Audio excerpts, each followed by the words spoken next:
El libro de Segunda de Samuel. Mire el video de Primera de Samuel, donde presentamos a los tres personajes principales del libro: Samuel, Saúl y David. Y también el diseño literario del libro, que primero presentó a Samuel y luego trazó el ascenso y la caída del rey Saúl en contraste con el ascenso del rey David. Segunda de Samuel nos cuenta la historia de David como rey de Israel, y en dos movimientos.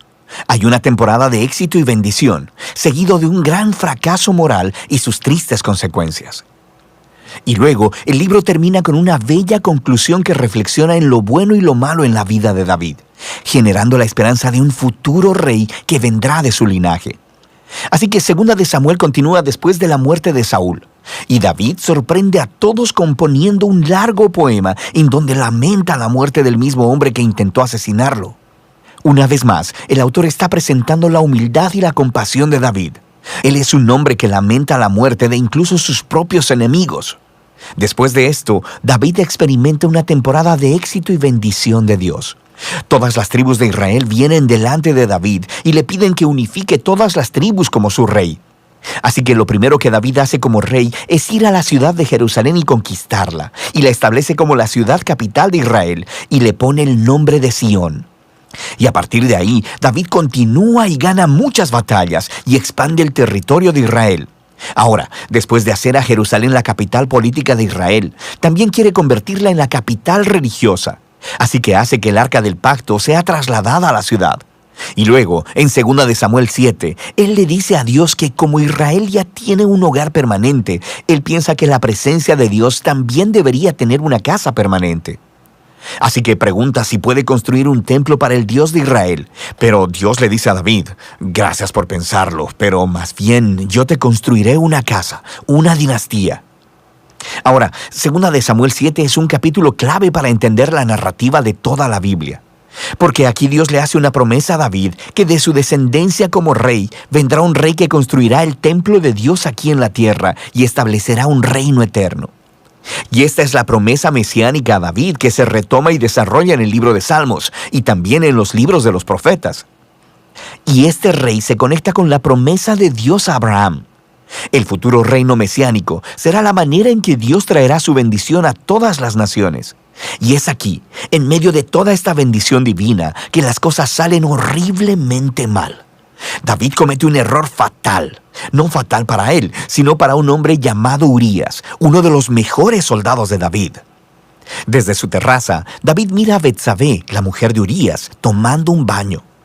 David la busca, se acuesta con ella y la embaraza. Y luego trata de encubrir todo, asesinando a Urías y casándose con ella. Es simplemente horrible.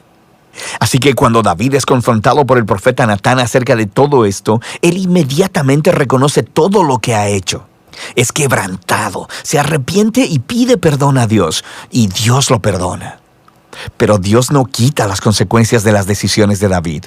Y así como resultado de su horrible elección, la familia de David, su reino, se desmorona. Y eso hace de esta sección una historia trágica como la de la caída de Saúl.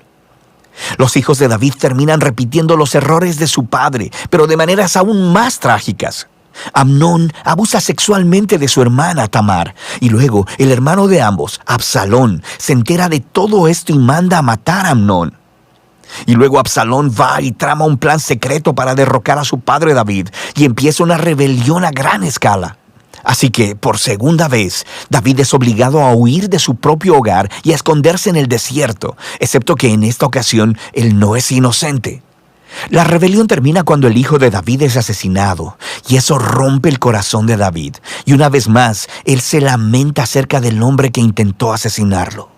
En los últimos días de David, lo encontramos de vuelta en el trono, pero como un hombre quebrantado. Está herido por las tristes consecuencias de su pecado. El libro concluye con un bello epílogo, con historias que están en orden cronológico, pero tienen un diseño literario simétrico realmente genial. El par externo de historias vienen del reino temprano de David y comparan los fracasos de Saúl y los de David, y cómo ambos lastimaron a otras personas por sus malas decisiones. El par interno de historias son sobre David y su grupo de hombres valientes que fueron a luchar contra los filisteos. Y lo interesante es que ambas secciones tienen una historia de la debilidad de David en batalla. Así que, en contraste con las historias victoriosas de David de los capítulos 1 al 9, aquí vemos a un David vulnerable que depende de la ayuda de otros. El centro del epílogo tiene 2 poemas que funcionan como memorias, y David reflexiona en su vida. Y él recuerda los tiempos donde Dios en su gracia lo rescató del peligro. Y él mira estos como momentos en los que Dios fue fiel a su promesa de pacto hacia él y su familia. Ambos poemas concluyen al recordar la esperanza de la promesa de Dios de un rey venidero que establecerá ese reino eterno. Ahora, estos poemas y la promesa de Dios están conectados al poema de Ana al principio del libro.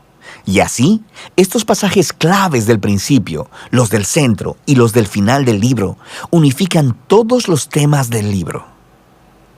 A pesar de la maldad de Saúl y David, Dios siguió obrando sus propósitos redentores, y Dios se opuso a la arrogancia de David y de Saúl, pero exaltó a David cuando éste se humilló. Así que la esperanza futura de este libro va mucho más allá que David mismo. Mira hacia el futuro, al rey mesiánico, que un día traerá el reino y la bendición de Dios a todas las naciones. Y de eso se trata el libro de Samuel.